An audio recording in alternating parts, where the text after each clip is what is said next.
Okay, a child learns in two ways in the sensory motor stage. All new information that the child receives. Now remember, this is very, very early education. Okay, the child is at home, the child is still small, and he still needs to learn. The first thing that happens is assimilation. What this simply means that new ideas have to be incorporated in an existing schema or concept, which means it has to fit in something that already exists. It must be assimilated. The new idea must be assimilated. For example, you show a tennis ball to the child and you say, this is a ball. For a child, the tennis ball is the ball. It is round, it's like a sphere, it's generally yellow or green, it's a slightly furry. The child connects this object with ball. That is assimilation. So now, round things, all round things, the child is going to assume to be a ball. Whether the round thing is plastic or made of glass, doesn't matter what size it is assimilated as a ball. That is one way of learning. The other way is accommodation. When the child has to adapt an old schema or concept or develop something brand new for a new schema and for interacting with it. So now a new concept comes in and the child either has to make some changes in the existing schema or create a new schema or a new concept for that thing, brand new for the first time. That is accommodation. The child has to make room to accommodate the new idea. Unlike assimilation, it is not going to neatly fit into its place. Something will need to be modified.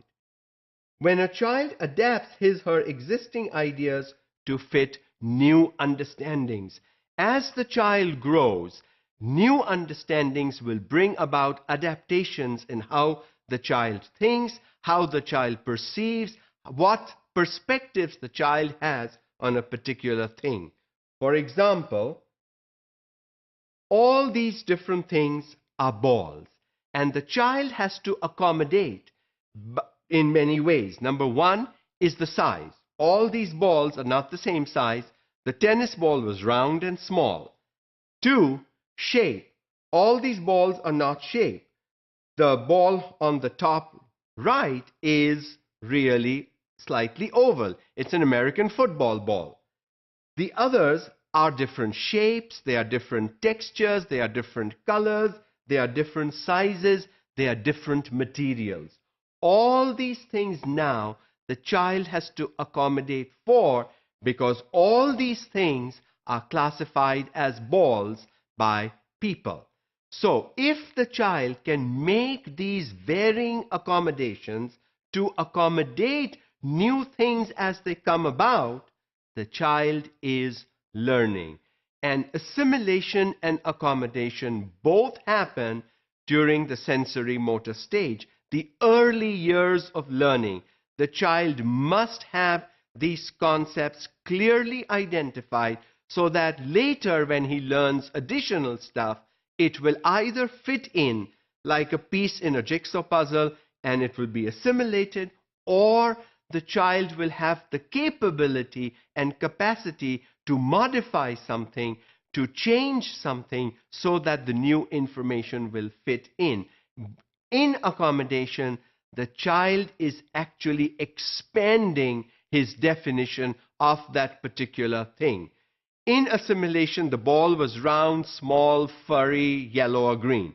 In accommodation, the ball can be different sizes, can be different materials, can be different shapes, can be different colors, and so the child begins to learn that accommodation must be done in order for him to understand that all these objects are balls. So, assimilation plus accommodation. Filing information in an existing schema and changing schemata to fit new information will result in learning.